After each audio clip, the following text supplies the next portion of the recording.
Assalamualaikum warahmatullahi wabarakatuh. Perkenalkan, saya Yuni Santika Ainina dengan NIM 205231351 dari kelas 4I Perbankan Syariah Fakultas Ekonomi Bisnis Islam Universitas Islam Negeri Raden Mas Said Surakarta. Di video kali ini saya akan membawakan materi tentang akuntansi, zakat, infak, dan sedekah, di mana materi ini adalah salah satu materi yang ada di mata kuliah akuntansi syariah. Dan yang pertama kita akan membahas tentang pengertian zakat, infak, dan sedekah. Yang pertama yaitu zakat. Zakat adalah memberikan sebagian harta kita pada waktu tertentu dan dengan jumlah atau perhitungan yang sudah ditetapkan. Selain itu, zakat juga memiliki aturan yang jelas mengenai harta apa saja yang harus dizakatkan, batasan harta yang terkena zakat, dan demikian juga cara perhitungannya. Bahkan kriteria penerima harta zakat pun telah diatur oleh Allah Subhanahu wa Ta'ala dan Rasul-Nya. Dan yang B adalah infak. Infak adalah mengeluarkan hartanya karena taat dan patuh kepada Allah, sebab Allah telah memberikan kepada kita berupa rezeki maupun kenikmatan, di mana pengeluaran infak dapat dilakukan oleh seorang muslim dengan sukarela dan dengan kehendak muslim tersebut. Dan yang terakhir yaitu sedekah. Sedekah adalah pemberian harta kepada orang-orang fakir atau orang yang membutuhkan atau pihak lain yang berhak menerima sedekah tanpa mengharap imbalan apapun, sebab hanya mengharap pahala dari Allah Subhanahu wa Ta'ala saja.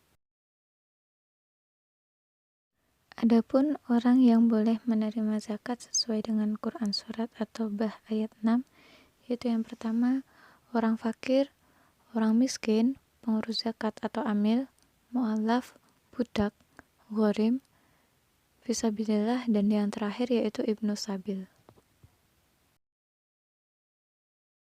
Dan adapun yang selanjutnya yaitu syarat atau ketentuan yang wajib dikeluarkan untuk zakat, yaitu halal atau sesuai dengan tuntunan agama Islam. Kedua, milik penuh atau harta itu adalah milik sendiri dan tidak ada campuran harta dari orang lain. Yang ketiga, berkembang atau harta yang bertambah. Yang keempat, cukup nisab atau sudah mencapai nisab. Yang kelima, cukup haul. Yang keenam, bebas dari hutang. Dan yang terakhir yaitu lebih dari kebutuhan pokok. Dan yang selanjutnya yaitu kita akan membahas tentang akuntansi zakat, di mana pengertian akuntansi zakat adalah aktivitas yang mencakup dasar-dasar akuntansi dan proses-proses operasional yang berhubungan dengan penentuan, perhitungan, dan penilaian harta dan pendapatan yang wajib dizakati, yang kemudian menetapkan kadar zakat dan pendistribusian hasilnya kepada orang yang sesuai dengan hukum dan dasar-dasar syariat Islam. Dan yang selanjutnya kita akan membahas tentang perlakuan akuntansi dalam pembahasan ini PSAK 109 yang ruang lingkupnya hanya untuk amil yang menerima dan menyalurkan zakat, infak, dan sedekah. Selanjutnya, PSAK 109 ini merujuk kepada beberapa fatwa MUI, yaitu sebagai berikut.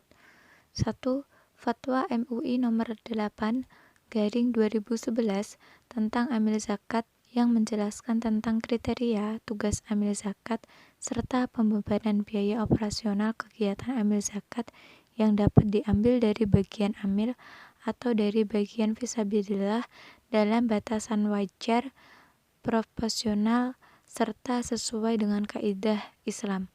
Yang kedua yaitu Fatwa MUI nomor 13/2011 tentang hukum zakat atas harta haram, di mana zakat harus ditunaikan dari harta yang halal, baik jenis maupun cara perolehannya. Yang ketiga, Fatwa MUI nomor 14/2011 tentang penyaluran harta zakat dalam bentuk aset kelolaan. Yang keempat, Fatwa MUI nomor 15/2011 tentang penarikan pemeliharaan dan penyaluran harta zakat. Adapun laporan keuangan amil sesuai dengan PSAK 101. Berikut ini komponen-komponen laporan keuangan lembaga amil. Yang pertama yaitu laporan posisi keuangan pada akhir periode, merupakan laporan yang menjelaskan aset, liabilitas, dan saldo dana. Yang kedua, laporan perubahan dana, merupakan laporan perubahan masing-masing dana. Yang ketiga, laporan perubahan aset kelolaan, merupakan laporan yang menggambarkan perubahan aset kelolaan amil berdasarkan jenis aset masing-masing. Yang keempat, laporan arus kas, yang merupakan laporan kas masuk dan kas keluar. Dan yang terakhir, yang kelima, yaitu catatan atas laporan keuangan.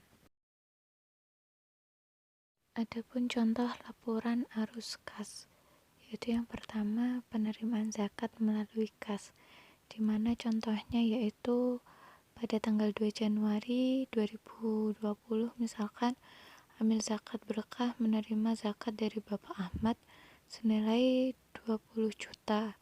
Jurnal yang dibuat yaitu tanggal 2 Januari, keterangan kas berada di debit sebesar 20 juta dan penerimaan zakat dana zakat berada di kredit dengan 20 juta juga.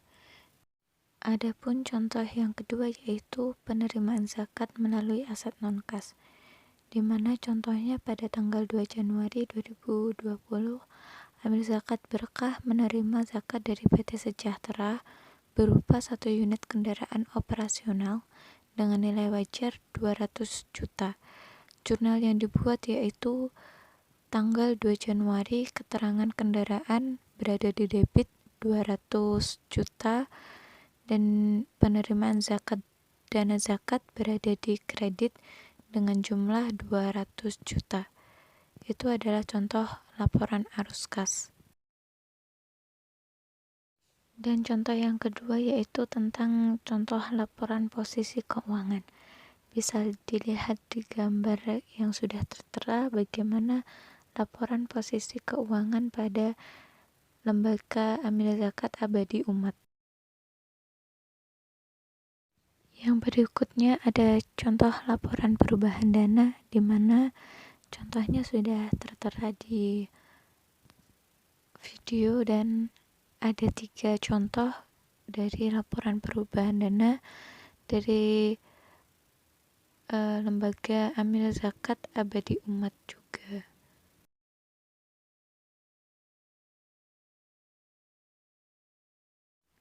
Dan yang terakhir yaitu contoh laporan perubahan aset kelolaan, di mana sudah tertera gambar tentang laporan perubahan aset kelolaan dan di dalamnya hanya ada dana infak atau sedekah aset lancar kelolaan yang berisi pada penambahan 15 juta, pengurangan 5 juta, dan saldo akhir 10 juta, di mana jumlah atau total semuanya adalah 10 juta.